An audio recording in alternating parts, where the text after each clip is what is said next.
Start now. Sir, I rise to present the budget for the year 2004-2005. The budget has been formulated against the background of strong recovery in national income and agriculture and in equally impressive improvement in our balance of payments. These and other developments in the economy have been covered in detail in the economic survey presented to the House a couple of days ago.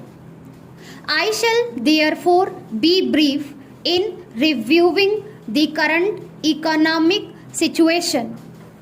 In order to fulfill our social commitments and protect jobs, government had to take over a large number of sick units and sustain them through injection of fresh resources. While some of them have turned the corner, a large number of them continue to incur losses. The time has come to undertake a careful review of the performance of sick units in the public sector with a view to reducing the drain on our resources. This is the government proposes to do. Economic viability must be the principal test for the survival of an enterprise.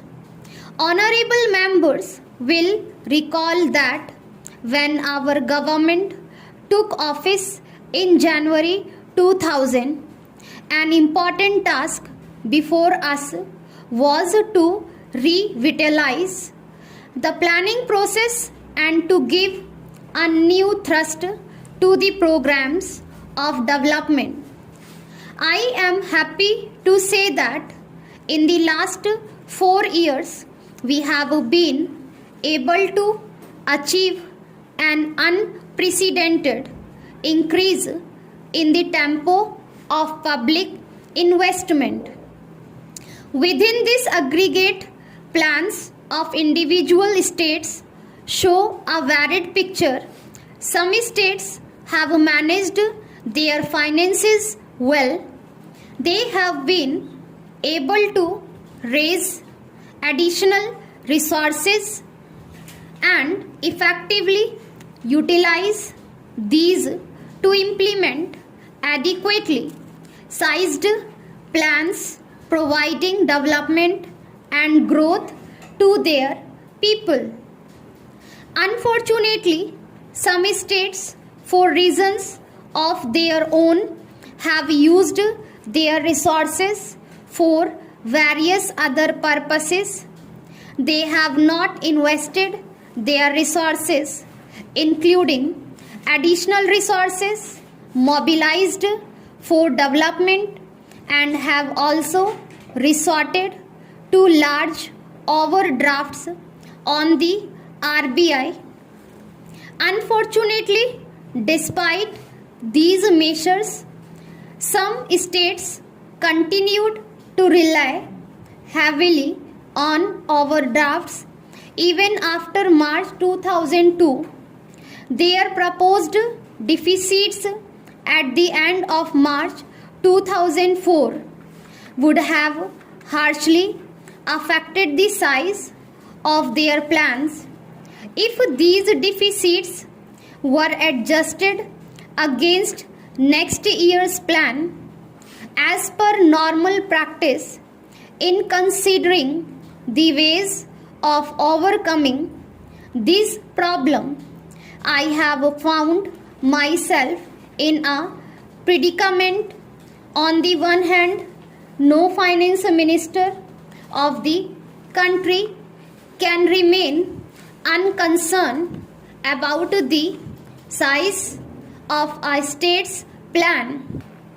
On the other hand, if assistance is extended to defaulting states, the well-managed states can legitimately complain that they have not got their just rewards from the center for their better performance.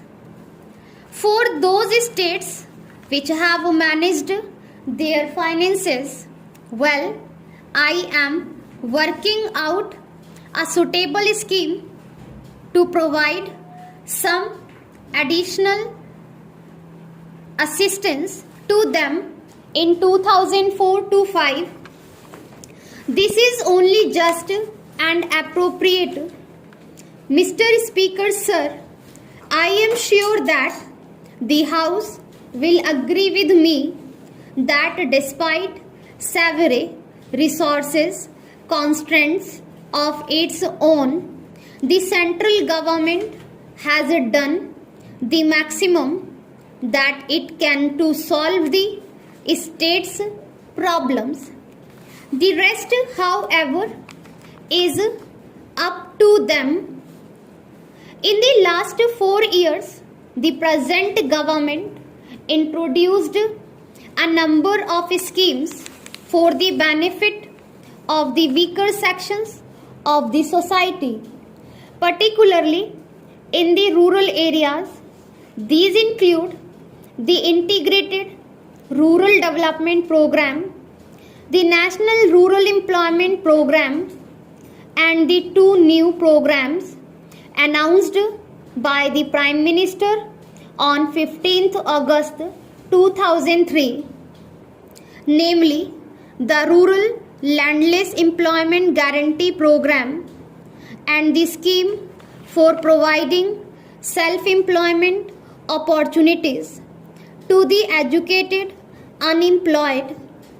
Each of these programs is designed to create opportunities for employment and income generation for particular target groups while also creating productive assets.